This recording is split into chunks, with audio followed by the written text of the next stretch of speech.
Hi, my name is Dalvi. I teach CRE chemical reaction engineering. इसके अंतर्गत मैं आप लोगों के लिए लास्ट टॉपिक रह गया है हेट्रोजीनियस रिएक्शन सिस्टम। इम्पोर्टेंट है आपका, इससे पक्का 4-5 क्वेश्चन बन जाते हैं। तो इस क्वेश्चन इसमें भी देख लेंगे, थ्योरी पोर्शन देखेंगे, उसके बाद नेक्स्ट वीडियो में हम MCQ क्वेश्चन से देखेंगे। ठीक है ना। हेट्रोजीनियस रिएक्शंस कौन सी होती हैं? हेट्रोजीनियस रिएक्शंस जिसमें क्या हो, मोर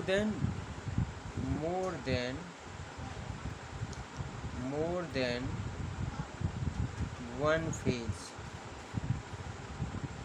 जिसमें आपकी कैसी हो हेट्रोजीनियस में 2 फेज हो या फिर 3 फेज आर अवेलेबल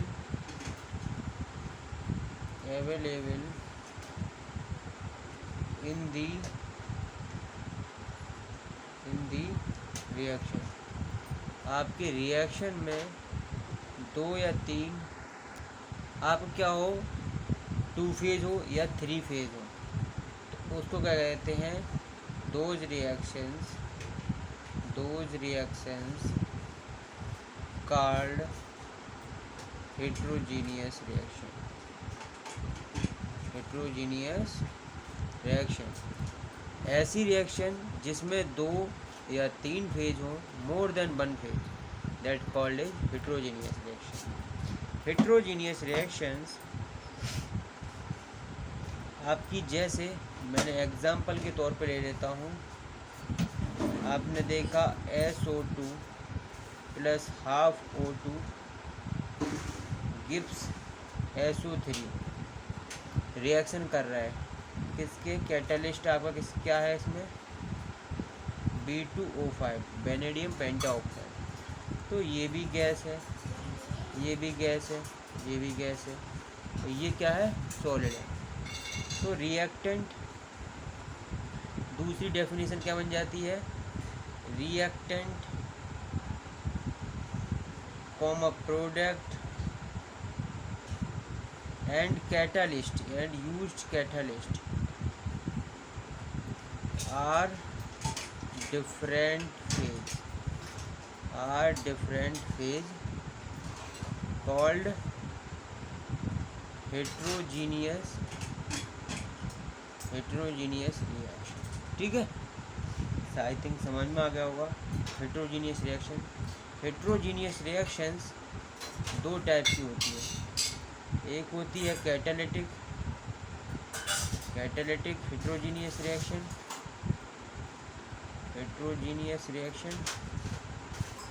एक होती है नॉन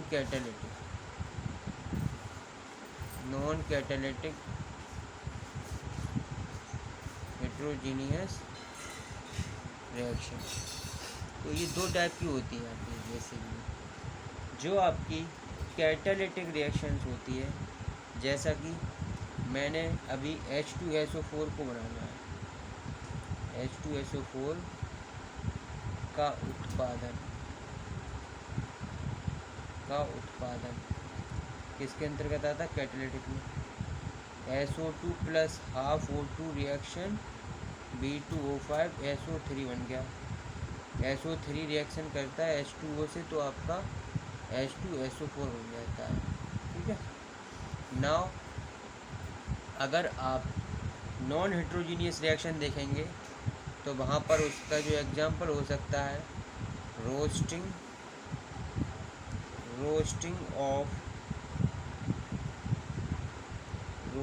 ऑफ सल्फाइड, और इसका हो सकता है कंबशन ऑफ कोल होती है। और कैटालिटिक हेट्रोजीनियस रिएक्शन क्या होती है? इतने पॉइंट समझ में आ गए होंगे। कैटालिटिक रिएक्शन में कैटलिस्ट यूज होता है, नॉन कैटालिटिक में कैटलिस्ट यूज नहीं होता है। जैसे आपने कोयले को जलाया तो वहाँ पर कोई कैटलिस्ट यूज हो रहा है, नहीं हो रहा है, ठीक है। नाउ इसके बाद हम पॉइंट की बात करते हैं कि rate equation for heterogeneous reaction के लिए रेट इक्वेशन निकालना, ठीक है। बेसिकली इसके लिए जो आपकी हेट्रोजीनियस रिएक्शन की रेट ऑफ रिएक्शन होती हैं वो टिपिकल होता है थोड़ा निकालना, क्योंकि ये सीरीज फॉर्म में पैरेलल फॉर्म में होती है हेट्रोजीनियस रिएक्शन। जैसे आपने किसी कोयले को जलाया तो उसमें 2-3 रिएक्शंस होती हैं, उसके बाद होती है। जैसे हेट्रोजीनियस रिएक्शन हो गई आपकी हेट्रोजीनियस रिएक्शन प्राय सीरीज ऑफ स्टेप और पैरेलल स्टेप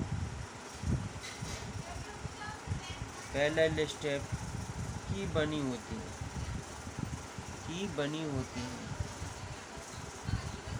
जैसे तो इनकी रेट ऑफ रिएक्शन निकालना भी थोड़ा सा टिपिकल हो जाता है। अब जैसे ये रिएक्शन है H2SO4 को बना रहे थे, तो ये डिफरेंट टाइप की रिएक्शंस हैं दो, तो ये सीरीज ऑफ स्टेप्स में होती है, पैरेलल ऑफ स्टेप में बनी होती है हेट्रोजीनियस रिएक्शन। तो रेट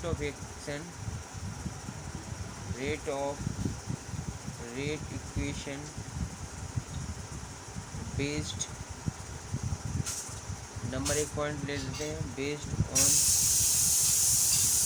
यूनिट। नाउ दिस, ये आपके लिए क्या हो गया, यूनिट वॉल्यूम के लिए हो गया, ठीक है ना। दूसरा पॉइंट अगर देखेंगे बेस्ड, अगर rate equation based on unit mass of solid, तो minus R A dash equal to minus A/W into dNA/dt। Now इस प्रकार से थर्ड देखेंगे बेस्ड ऑन यूनिट। ये रेट इक्वेशन निकालने के तरीके हैं,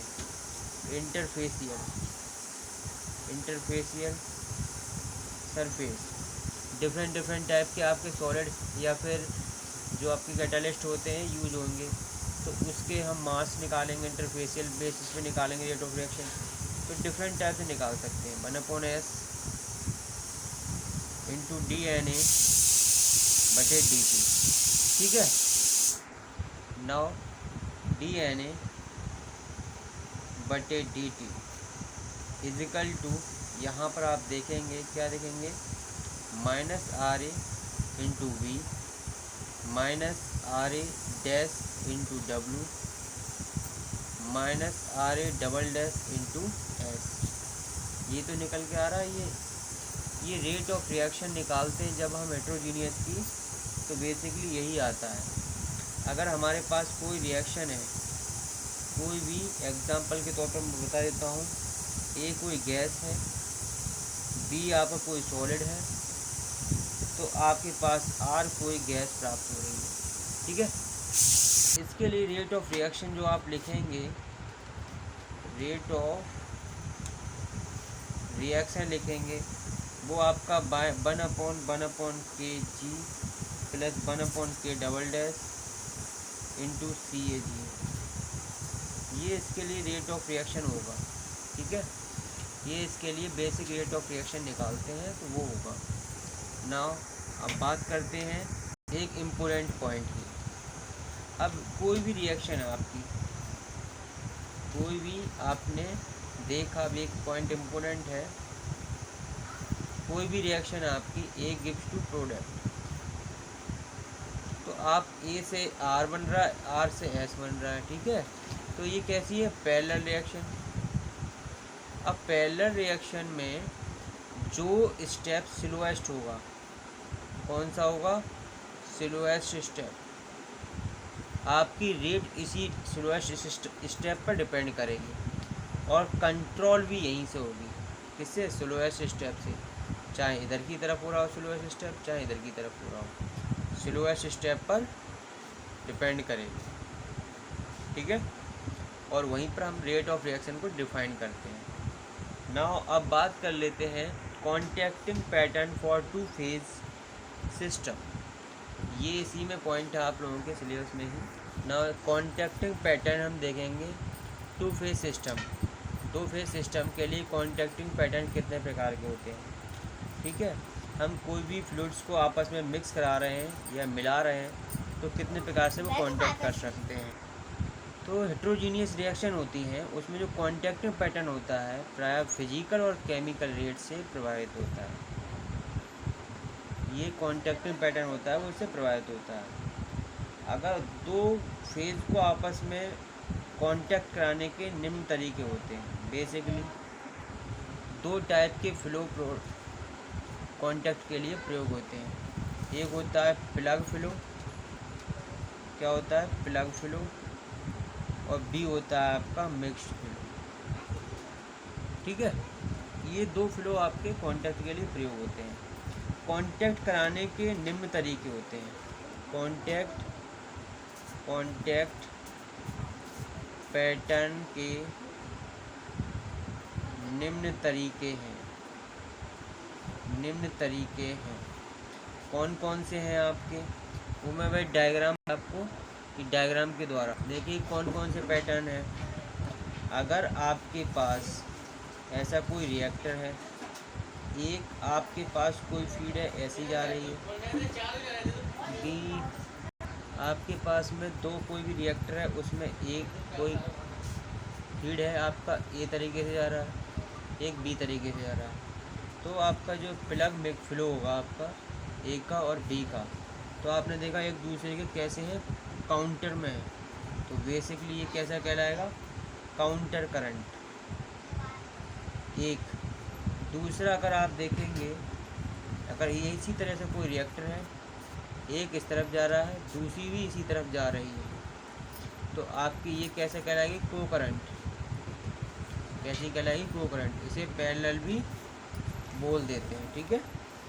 इसमें क्या होता है, इसमें प्लग ए होता है प्लस प्लग बी होता है, ये प्लग फ्लो होता है बेसिकली, ठीक है ना। तीसरा देखेंगे, अगर डायग्राम से देखना चाह रहे हैं, हमें डायग्राम से इसे कॉन्टैक्ट के तरीके पता चल जाते हैं।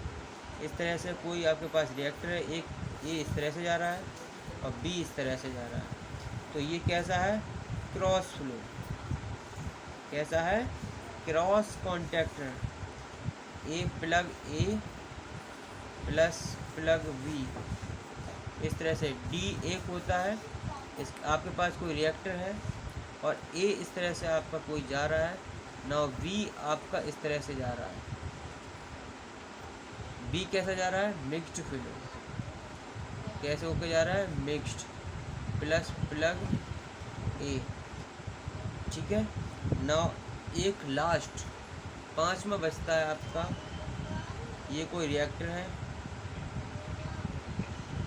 ये इस तरह से फीड जा रहा है इसमें, और इसमें भी आपका बी इस तरह से फीड जा रहा है ना। ये आपका कहलाता है मिक्स्ड ए प्लस मिक्स्ड बी, ठीक है। तो ये आपके कॉन्टैक्टिंग पैटर्न थे, 5 टाइप के, जो मैं आप लोगों के लिए बता चुका हूँ। किसी भी रिएक्टर में आप जाएंगे तो 5 तरह के कॉन्टैक्टिंग पैटर्न होते हैं।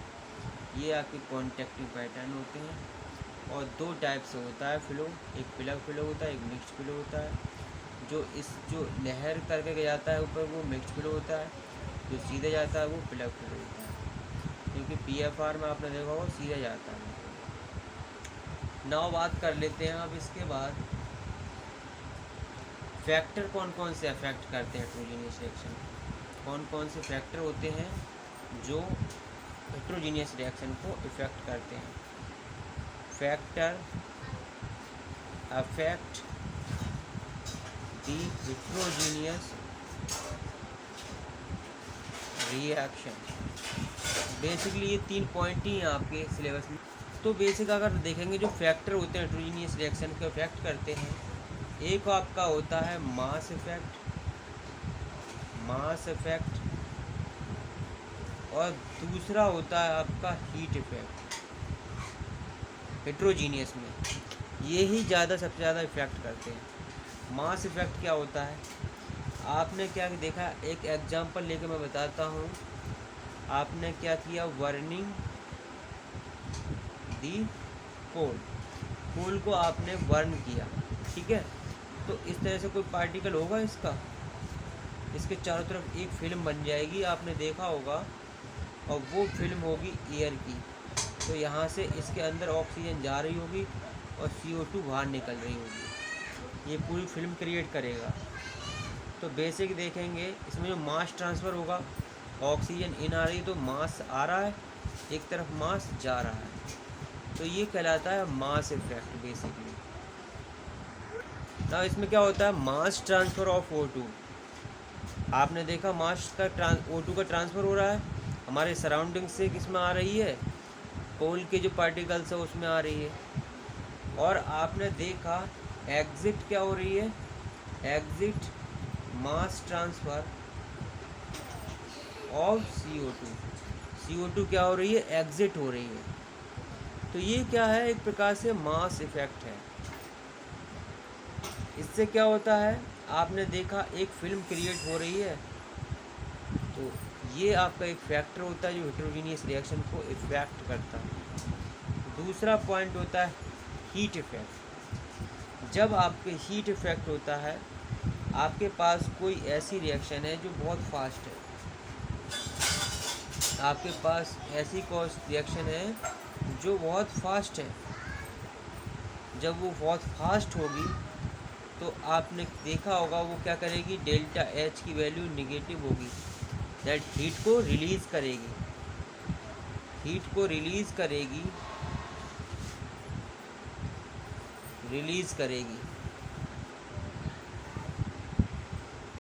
तो आपने देखा होगा वो हीट को रिलीज़ करेगी, लेकिन बहुत तेज़ी से साथ नहीं कर पाएगी, क्योंकि सराउंडिंग में जो आपका फ्लूइड है, जैसे इस तरह से कोई रिएक्शन हो रही है आपकी, तो आप वो क्या करेगी, सराउंडिंग में इतनी तेज़ी से नहीं जा पाएगी।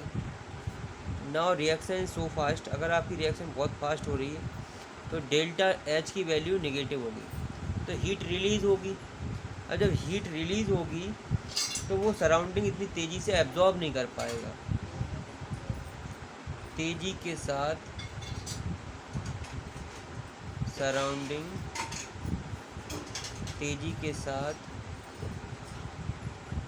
हीट को सराउंडिंग तेज़ी के साथ एब्जॉर्ब नहीं कर पाएगा,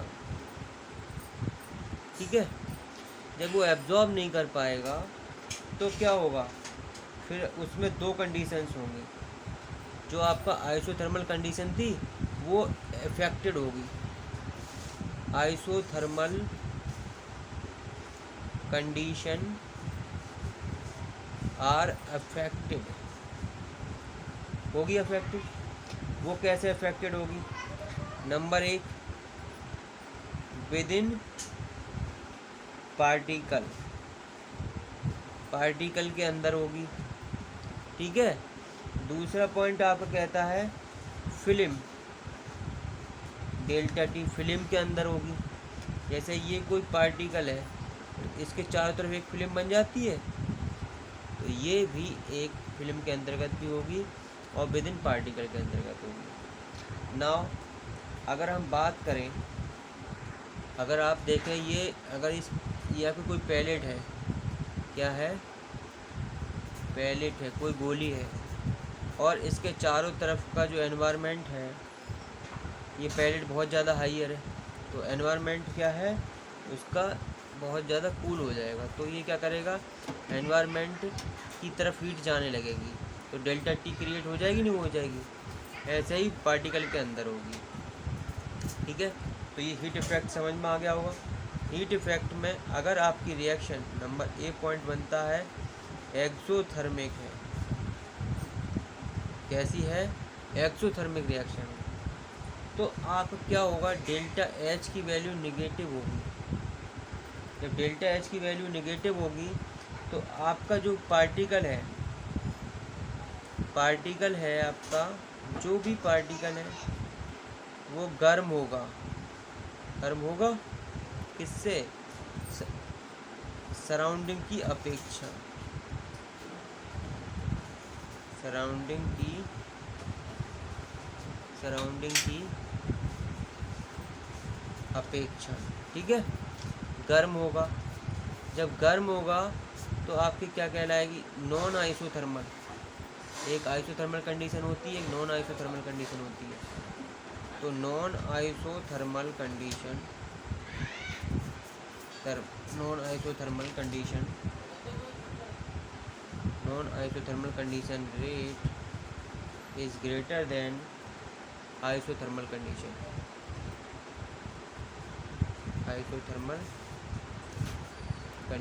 ठीक है। आई थिंक समझ में आ गई होगी। जब पार्टिकल, जब आपकी एक्सोथर्मिक है तो आपकी डेल्टा एच की वैल्यू नेगेटिव होगी।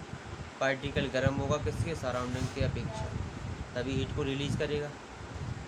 अब इसमें नॉन आइसोथर्मल रेट होगी, वो ग्रेटर देन होगी किससे, आइसोथर्मल से, क्योंकि ये पार्टिकल गर्म है। अगर यहाँ पर एंडोथर्मिक हुई रिएक्शन, डेल्टा एच की वैल्यू पॉजिटिव होगी। यहाँ लिख देता हूँ B point for endothermic reaction, delta H की वैल्यू पॉजिटिव होगी। डेल्टा एच की वैल्यू पॉजिटिव होगी तो non isothermal condition is lower isothermal condition. तो यहाँ पर क्या होगा, जो आपका पार्टिकल है is cooled than surrounding fluid. आपको जो सराउंडिंग फ्लूइड है उससे ये कूल होगा। आई थिंक आप लोगों के समझ में आ गए होंगे। ये थे इसके इफेक्ट्स, दो इफेक्ट थे, मास इफेक्ट और हीट इफेक्ट्स। ये इसके कॉन्टैक्टिंग पैटर्न थे, ठीक है। कॉन्टैक्टिंग पैटर्न के बाद मैंने इसमें हेट्रोजीनियस के बारे में बताया था। Heterogeneous, what is heterogeneous and rate equation of heterogeneous, ठीक है। ये सारे टॉपिक आप लोगों के कवर हो गए इस वीडियो में। नाउ नेक्स्ट वीडियो में हमसे कोई क्वेश्चंस लेके आऊँगा जो इसी टॉपिक से रिलेटेड होंगे, बहुत ही मोस्ट इम्पोर्टेंट होंगे। थैंक्स, पढ़ते रहिए। ओके।